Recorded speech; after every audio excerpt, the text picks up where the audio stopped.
hardly a fraction of the cost, and the rest was very cheap, including eating out, and hotel cost me $25 a night. My ex will buy enough for 1 month and sell them, and I even started to help him to make a little money, but they didn't want a non-Arabic woman selling cigarettes, so I retired.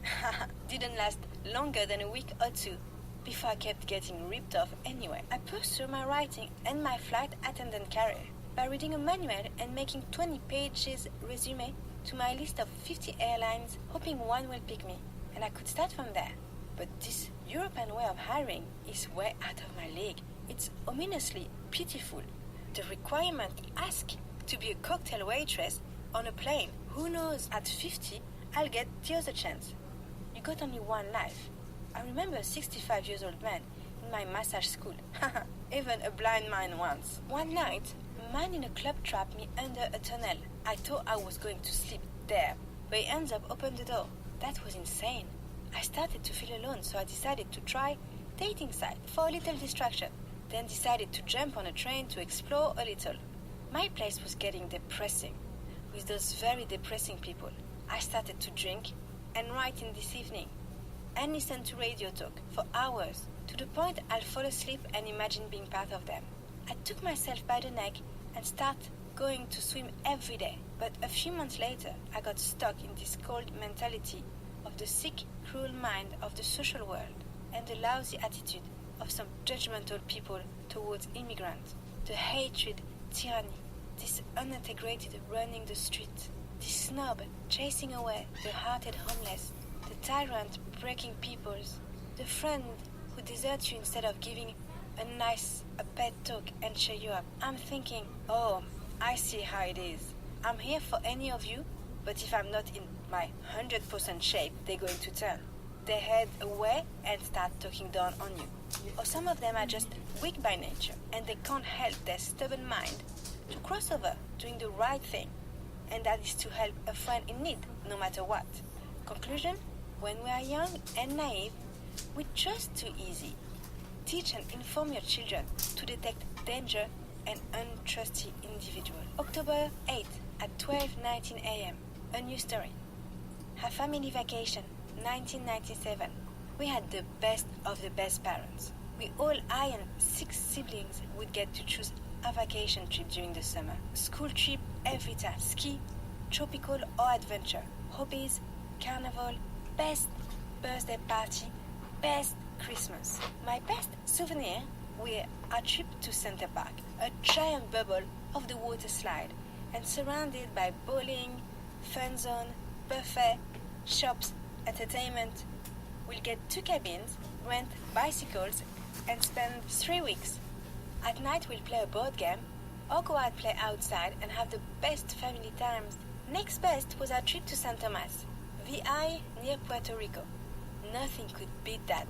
Heading there during the winter and come back with a great tan, enjoying brunch, pools in rich hotels, and coming back with millions of great stories. Next will be staying at her second house in a deep north isolated county, La Creuse, living the farm life and spending days on lake, forest, rivers, fishing or at the pool, grilling fried fish and eating the best food, wearing boots and trying to find your 100 of chocolate eggs on Easter, playing ping pong in barns with the farmers' kids, having party at a sweet little old lady, feeding the chicken, playing witches game in a cement building. Next, Les Landes, some hotel excursion, all inclusive by the beach and poolside, shows at night, engagement, entertainment all day long. The beach was wonderful. This atmosphere very relaxed and playful. I remember giving my mum back massage after a long day by the water, playing card games with my sibling, and making a lot of friends. Friends we will keep. We went back for 3 years. Next, Denmark, Holland, Germany, Hollywood in CA, Arizona desert, and so many trips I probably forgot. We will always travel in a minivan all together and spend long hours waiting and fighting. My last trip with family was long ago. It must have been 17 years ago. They have been back on trip without me. But I wasn't around or couldn't afford the cost, or there were some issues which each other, like most family, have, I guess. So I started slow and went on a night out at an Orlando hotel with them last week and enjoyed a great conversation with my dad and brother. And it felt good to be united. I'm not to blame. Some people never get the chance to do so much like we did. I am truly lucky to have what I had. And I'm not ashamed to have backed up from it, to discover other human lives, different from my luxury background, feeling empathy for other and wanting to learn about people's point of view, experience, pain, abuse, sorrow, problems, humanity, and so on. I feel like the more I was giving of myself to the most unfortunate, the more I was losing a piece of me, little by little. It was like they will punish me for having a good, loving family and still caring for them instead of taking their anger towards the people who ignore them and just don't care. I learned that after all my obstacles, I came through and lost this regret. I want one thing, and it's the glory of remaining pure and not being affected by cruelty and being here able to tell my story before I forget, I get too old or my life ends. The reason why good people suffer the most is that they care too much for others. We, not victims, we fight for weaker. Lost and confused, vulnerable individuals every day, not pretending like some for attention, and no matter how much crap we cross, we never become our abuser. That's true courage. Not luck or some make-up illusion. It's courage and being honest with yourself, and others will always set you free. I don't need a medal. I just wish there were much more of stronger minds with pure intention to guide abused kids, teens, disabled, sick people to fight for their soul instead of giving so quickly and abandon themselves in a sociopath world. A few funny stories to end this book in laughter. 1. Pharmacy. A woman walks into a pharmacy and asks the pharmacist for some arsenic. He asks, "What for?" She says, "I want to kill my husband." He says, "Sorry, I can't do that." She reaches into her handbag and pulls out a picture of her husband in bed with the pharmacist's wife and hands it to him. He says, "Oh, you didn't tell me you had a prescription." 2. Lost. This poor man lost the love of his life, so decides to go to the pet store and look around. He works his way to the way back part of the store and hears a voice. "Hey buddy, what about me?" The man notices the voice coming from a dog. OMG, a talking dog. He finds the manager and inquires about the dog. Why is that talking dog way back and hidden from view, especially since he can't talk? The manager replies, "'Cause he's a liar." 4. Boss. If you think your boss is stupid, remember you wouldn't have a job if you were any smarter.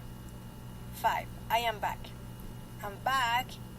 I was a very happy man. My wonderful girlfriend and I had been dating for over a year, so we decided to get married. There was only one little thing bothering me. It was her beautiful younger sister Sophia. My prospective sister-in-law was 21, wore very tight miniskirts, and generally was braless. She would regularly bend down when she was near me. I always got more than a nice view. It had to be deliberate. She never did it around anyone else. One day she called me and asked me to come over to check my sister's wedding invitations, she said. She was alone when I arrived. She whispered to me that she had feelings and desires for me. She couldn't overcome them anymore. She told me that she wanted me just once before I got married. She said, "Before you commit your life to my sister." Well, I was in total shock and I couldn't say a word. She said, "I'm going upstairs to my bedroom." She said, "If you want one last wild fling, just come up and have me." I was stunned and frozen in shock as I watched her go up the stairs. I stood there for a moment, then turned and made a beeline straight to the front door. I opened the door and headed straight toward my car. Lo and behold, my fiancé's entire family was standing outside, all clapping and cheering. With tears in his eyes, my future father-in-law hugged me. Alan, we are very happy that you have passed our little test. We couldn't ask for a better man for our daughter. Welcome to the family, my son. And the moral of this story is, always keep your condoms in your car. Ha ha ha ha ha. 6. Why Italians can't be paramedics. Vinny and Sal are out in the woods hunting when suddenly Sal grabs his chest and falls to the ground. He doesn't seem to be breathing. His eyes are rolled back in his head. Vinny whips out his cell phone and calls 911. He gasps to the operator. I think Sal is dead. What should I do? The operator, in a calm, soothing voice, says, just take it easy and follow my instructions. First, let's make sure he's dead. There's a silence, and then a shot is heard. Vinny's voice comes back on the line. Okay, now what? I am so pissed right now. I'm so pissed off right now. I just went to Walmart for some stuff, and at the checkout, I dropped a $20 bill. The lady in front of me picked it up. I thanked her and told her that it was mine. And she said, the thing found on Earth I kept by the collector. And walks away. I look at the cashier, who looked just as shocked as me.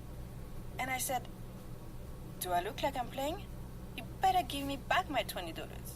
She had the nerve to walk away. So I ended up following this idiot into the parking lot and was gonna take her out with my shopping cart and put some trademark on her. She was clearly walking at a fast pace to get away from me. Sorry, lady, you can't outrun me. When she got to her car, she put the bags on the ground to open the trunk. I was so freaking pissed. At this point that I grabbed 3 bags and smirked, then said, the thing found on Earth I kept by the collector. Jackass. I took off, flew to my car. She tried catching me. I drove home nervous and pissed off at the same time because I felt like I was stealing. But I decided, oh well, I donate it to a food pantry. So I get home, opened the bags, and what did I find? 10 pounds of shrimp, 7 rib-eye steak, 7 porterhouse steaks.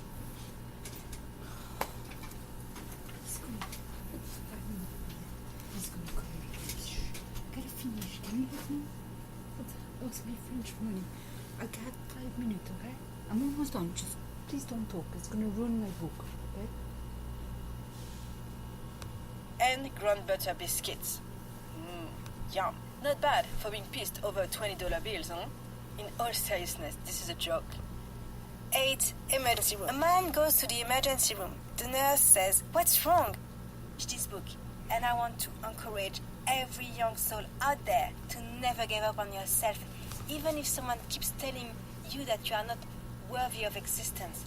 I want you to fight for yourself, because at this end, this is what will save you. I want you to look at yourself in the mirror and talk to your old soul from the past and analyze what went wrong and what you could do now to get better. Be a better person every day, even if you can't find anyone who is. Be that person. Keep smiling and find your peace within, forgiving yourself and forget others. Don't bother surrounding yourself with people who don't appreciate you.